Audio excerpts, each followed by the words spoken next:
Good evening, everyone. You are listening to Readers and Writers with your hosts, James Hill and Athena Paris of Rock Hill. I'm Amy Ravichandran. Tonight, we're talking about pandemic reality. We've been living in this pandemic now. It's like, 2 years? I've lost count, honestly, but it has affected the writing, publishing, author community. So we're just going to sign, some insight into that. So who wants to dip their water in the pandemic or dip their toe in the pandemic water first?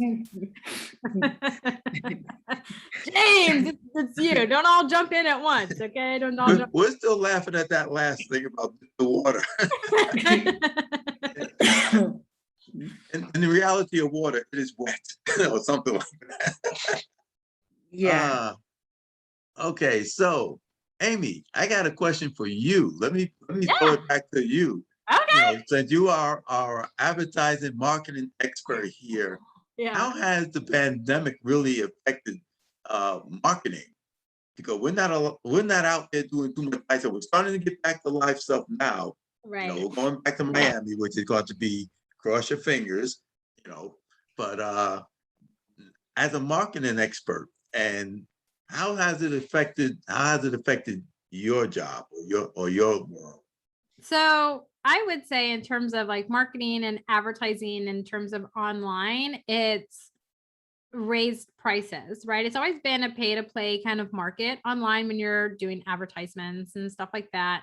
But now it's so chaotic and noisy in that marketing atmosphere. So many things came out of the pandemic, smaller businesses, a ton of entrepreneurs, MLMs, everything, right? And so it's really noisy. So to get seen, you're now having to spend a lot more money, right? And organic growth and social media platforms, if you follow Social Media Examiner, it's all but dead, right? It's because people are just pumping so much money into it because of it. So it's really become an oversaturated market, and it's difficult to kind of get seen. And then you're not offering anything live and in person, but the greatest thing I would say in terms of like marketing and summits and stuff like that is, Zoom has become quite popular. Everyone loves Zoom, right? I mean, I've been using it for years, but that's one of the beauty of it is everyone had to figure out how they could move stuff online. So if your business was already online, it didn't really affect you. But if not, then people had to get creative. So you saw all these other businesses come out and only do online or whatever, because you couldn't meet in person. So, I mean, I think it has pros and cons, but in terms of like advertisement, marketing strategies, we've had to get creative and pump more money into running ads that way, or step away from them and look at different ways that we can go about getting the same reach or whatever, and not having to spend so much money. So it's been a creative challenge, and I halfly like it and don't, it's one of those, I love to hate it and hate to love it, one of those things. So it's just a reality. It's not, going away. Things are changing and technology is really taking over, and it's, it's difficult to say, I guess. Yeah. Well, on that subject, I would say one of the things that came out of it that I hadn't even heard of before the pandemic was these Facebook book launches, and we have done a ton of them now. And it made it almost easier to do the book launch, but then you also lose that in-person book launch that me and Athena did one a couple of years ago, which we did in a restaurant. We booked a restaurant. We both released. Oh, nice! How did it go? Was it good? It was pretty good. It was okay. Nice. We had a small crowd there, and of course, people wandered in from the other side, from the restaurant side.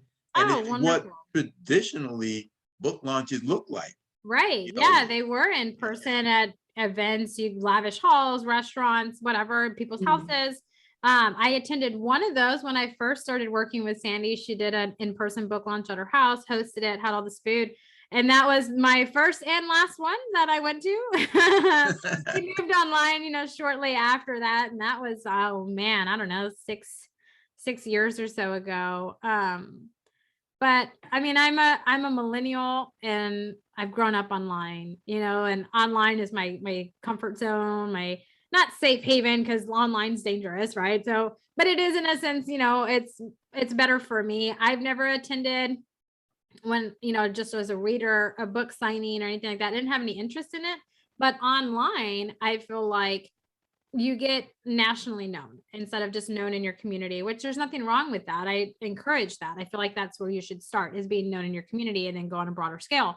But online, you get access to so many different audiences and people's networks and connections, and your reach can go all over. And next thing you know, you have people in London and Greece and Australia and all this that have heard of you because they attended your launch, because they're friends with someone that shared it, right? And I feel like it makes it easier, instead of people buying a plane ticket, coming in, whatever it is. And I love them. I get my wheel of names out, which anyone that knows me knows I'm easily amused, and the wheel of names is my thing. But you can have people from all over the world beyond, other authors that that aren't in the same, Exactly. and it gives exposure. I would say the most exposure to everyone that's on it. And you capitalize isn't the right word, but you can capitalize off of the other authors' audiences, because you guys are sharing that audience. They're sharing the video because they're on to talk about their book, and you're on, it's your book launch, right? So they're on celebrating you, talking about their book and how they're excited for you, and it gets shared to their audience, which is similar genre that you wrote in, right? So you get this whole reach that you wouldn't be able to get otherwise. It'd be really difficult to get unless you went on like a book tour. And I don't even know if people do those anymore. I haven't heard of those in a long time. I hear of blog tours and Instagram tours and stuff, right? They're all online. They're all, not in person. Yeah. So it's interesting to see, those things. I James knows the book celebration, book launch parties. Those are, my happy places. I love those. They're so much fun. But I mean, I told you, I've only attended one live in person, and that was short-lived. So yeah. I did one, we did one live in person when we started out. Yeah. And you only hear about people doing book tours who are wildly successful people, like Michelle Obama. Okay, she Right. does a book tour. Oprah does a book tour. Anybody who falls somewhere below those levels, you don't hear about them doing. I mean, Stephen King, and even like Stephen King doesn't do a book tour where he's out signing books anymore. He does it on TV. He's on, the late night shows and everything, pumping out his new book. He's not going store to store signing books so much. You might catch him at some large event like the Book Expo, or one of the cons or something, one of the real large events, but you're not going to catch him at your local Barnes and Noble. Right. Because I guess it's just too much money to travel the country or travel the world. And like you say, you get worldwide attention now. Exposure through the book launches and stuff that we do on Facebook, or some other things. Haven't cracked how to do a Zoom signing yet. I mean, unless you're gonna have the camera angled down at your book while you sign all these books that people are on. I don't want to say that book signings are a thing of the past, because they're not. They're still very prevalent and popular, but they're on their downward trend, I would say, especially now with the pandemic and stuff. Not many people want that. More like, they're more like, okay, I'll email you and see if you can autograph the book, but they're buying the book for you, right? I don't know how. I mean, like I said, I think that's something that have to be an in-person thing, like you go where you will go to an event and then you sign your book for the people at that event. Absolutely. Yeah. Athena, you've been rather quiet, because I guess we've been just talking and haven't given you a chance for a word. Well, being on Zoom, for example, now we have a writer who's in Cyprus, and we're going to do his book launch. I'm down in South Africa, and everybody else is spread over the entire United States, from east to west. That would not be possible to get a group of 12, 15 people all in one room from so many different parts of the world, because first, it's expensive to travel. Secondly, there's a pandemic on, so no. And third, you get everybody to, together on your computer, and it's not exactly the same, but it's as good as, And this is something that science fiction have been talking about for years. And because I am a science fiction writer, I haven't wrote a lot of science fiction lately. I got a lot of short stories that I've written, but this is something that's been coming around in science fiction about the virtual world and how people are moving their life, moving into the virtual world. And now we see, and there's usually an impetus that sparks a change in society. When you look at history, there's usually something that sparks, and then the new growth, the new technology takes hold and moves on from there. And then, you never really go back, And so this pandemic has really been a spark that showed we can actually move into this virtual world rather easy. Before it was like everybody had to go to the office, everybody had to drive in, take the train, whatever, go to work, blah, blah, blah. And then when the pandemic hit and people, couldn't go to work, or they would say, oh, it's way too hard. Now people are saying, well, you know what? You really don't have to go to the office to do your work. You was already working on a computer.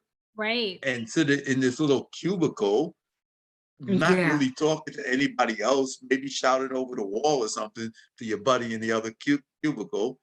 And it was really, and that was one of the things of the 90s or early 2000s that people started resenting the idea of being in this cubicle, in this little space, and not really having any freedom. And then along comes the pandemic, and now I'm sitting at home.